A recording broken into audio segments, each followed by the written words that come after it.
You can now join my YouTube membership, where I'll be doing exclusive live streams and giveaways. The button is right next to the subscribe button. This case takes place in the United States of America on the 26th of August 2015.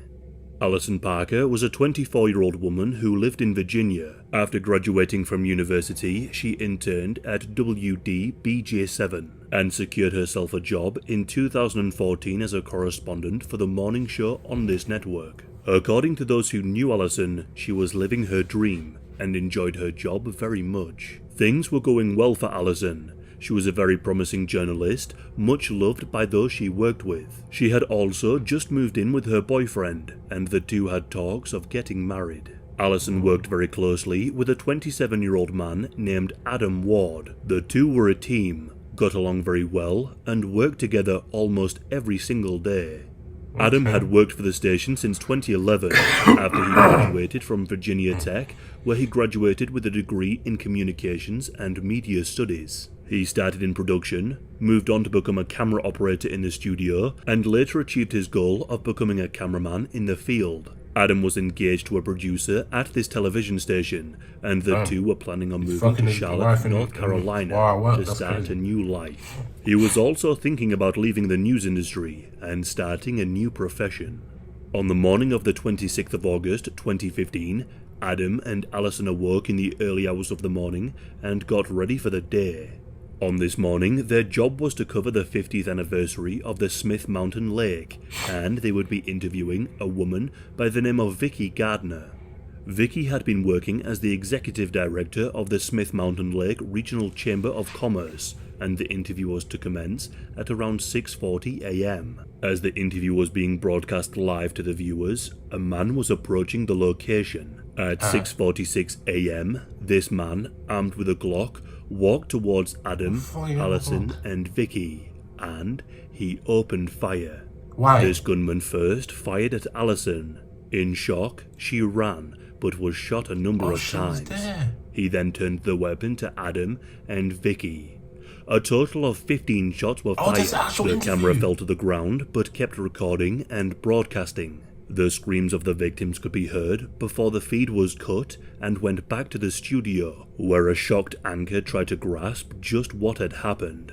At first, it wasn't totally clear what had just actually occurred. The anchor would say, "I'm not sure just what happened there. I will let you know as soon as we find out." What do you mean they're dead? What do you mean you should know what happened there? Alison They're and dead. Adam had been shot in the head and body, and Vicky had been shot in the back. Shortly after the shooting, the gunman fled from the scene. Vicky curled into a fetal position in an attempt to play dead. The emergency services were called, and medics who arrived on the scene checked on Adam and Alison, but tragically, both were pronounced dead on the scene. Vicky, however, was still alive and was brought to the hospital. She was given treatment right away, and thankfully, she was able to survive. The surgeon who operated on Vicky said, "A couple of centimeters one way, she wouldn't be walking, and a couple of centimeters the other way, and she wouldn't be alive." What is just beyond heartbreaking too is that Adam's fiancée was watching the broadcast as the shooting occurred. Fellow workers at the station were informed of the tragic situation. All gathered round and began reviewing. Imagine your wife watching that shit. You're just doing your job. Don't know yet. Bang, bang, bang, bang. They're all dead. Your husband's just dead. You're watching him. He's just gone. While you're watching, that's fucked. People like this in the world. I don't know why they do this type of crap. I just don't get it. Especially most of this shit happens in America as well. I don't get it. I don't understand. As the camera had fallen, it had captured on the still on screen now. The camera had been able to capture what looked like a man holding a gun. Everyone who was gathered around recognized the perpetrator. They turned to each other and said, "That's Vesta." Vesta Lee Flanagan, otherwise known as Bryce Williams professionally, was a 41-year-old man. He was once an employee of WDBJ7 and started in April of 2012. However, by February of 2013, he was fired. Multiple members of staff had come forward stating that Vesta had made them feel uncomfortable. It is also reported that he made a number of unprovoked threats towards people. This had also been the case at a previous news station. In the year 2000, he was fired for similar reasons, misbehavior with regards to co-workers. Upon realizing who the perpetrator was, So he's a those fuckboy. workers of the station immediately contacted the police. They told investigators who were now working on the case that they believed they knew who the killer was. And they were right. Vesta was indeed the perpetrator. After the attack, Vesta left the scene in a rented car. The police pursued him going north So you're telling me he killed all of them because he got fired from his jobs? So you're fucking telling me, yeah, you're gonna spend the rest of your life in jail because you got fired from the job, so you went off and killed the guys. State 81, though because he was armed and dangerous, why they did are not make people like this attempts so to catch him, stupid? and it appears I that just don't during the get it. pursuit, they lost him. At 11:14 AM, a video was uploaded. Disgustingly, Vesta filmed himself shooting the 3 victims. Shortly afterward, You he wrote on recorded Twitter it? saying, "I filmed the shooting, see Facebook." A 56-second video recording was posted on his Facebook page. In this footage, Vesta walks right up to the 3. None of them notice him, as they are focused on the interview. In Vesta's footage, he can be seen literally pointing the weapon at Allison at close range. It seems like Vesta was waiting for her to notice and turn to see him with the gun, but she doesn't. She doesn't see him and continues the interview. Vesta then stands around for a couple more seconds, and then opens fire on the 3 victims. Allison appears to have been shot a number of times, but still made an attempt to flee from the scene. The footage went viral on social media and was shared a number of times. At around 11:30 AM, a state trooper spotted Vector in his car with a license plate reader. He waited to be joined by other units, and once they arrived, the troopers turned on their lights and tried to pull him over. Vector refused to pull over and stop, and instead he sped away. But after just a few short minutes, the car veered off the road. Officers then got out of their vehicles and approached the car. Vector was found inside the car with a gunshot wound to his head. Rather than being arrested, he turned the weapon on himself. Vector was taken to hospital, where he was pronounced dead 2 hours later. So, what was the motive?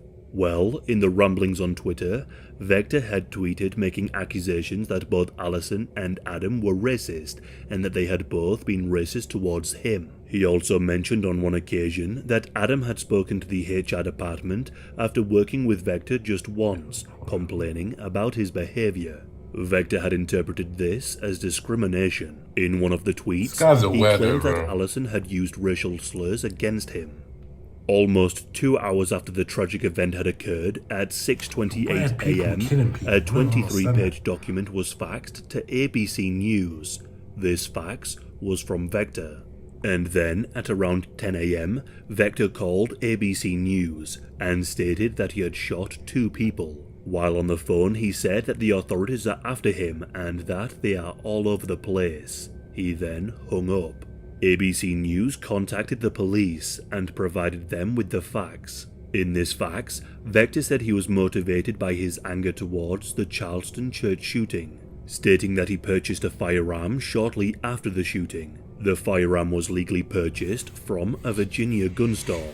Vector had no criminal record. He also referenced other infamous white shooters, saying, "Bring it on," and stated that Jehovah had spoken to him, telling him to act. He also spoke about his troubles of being a black, gay man, stating that because of these things he was attacked numerous times, and said that he had suffered from discrimination, harassment, and bullying in the workplace. Vector also mentions the Virginia Tech shooter and refers to the killer as his boy, saying that he was influenced by Sung Hee Cho, choosing the same weapon that Sung had also used. Later on in the document, Vector says, "I tried to pull myself up by the bootstraps, but the damage was already done, and when someone gets to this point, there is nothing that can be said or done to change their sadness to happiness. Meds? Nah, it's too much.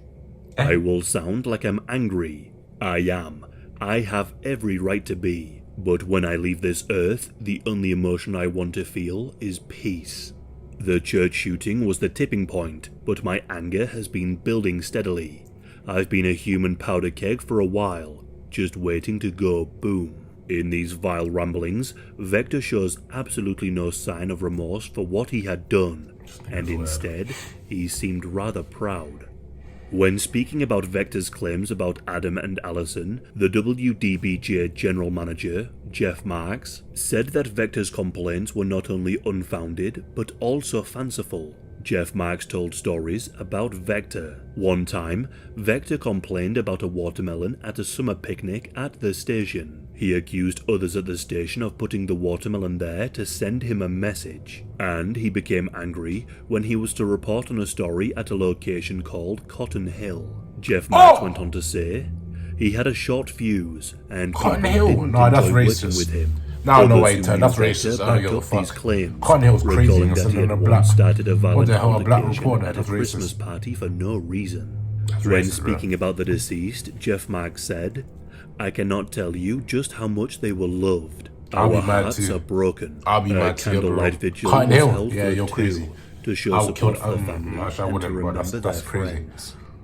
Anchor Kimberly McBroom called Allison a rock star and said, you could throw anything at that girl and she could do it. And Virginia Tech professor Robert Denton said in a statement, You should have Adam was a done delightful something with the person. news He report. worked hard and you could people tell he there loved what he that was own the doing. place. He Don't wasn't kill afraid other to people, pitch cameramen in and and do reporters and whatever shit. was necessary for the Wouldn't be broadcast. racist, He that's a did bit whatever stupid. he needed with a smile and with I understand the grace. frustration, but He you don't was go around simply killing it. a People very over nice that young dumb shit, man that's and stupid. very professional. Since the tragic deaths of Allison and Adam, scholarships have been set up in their memory.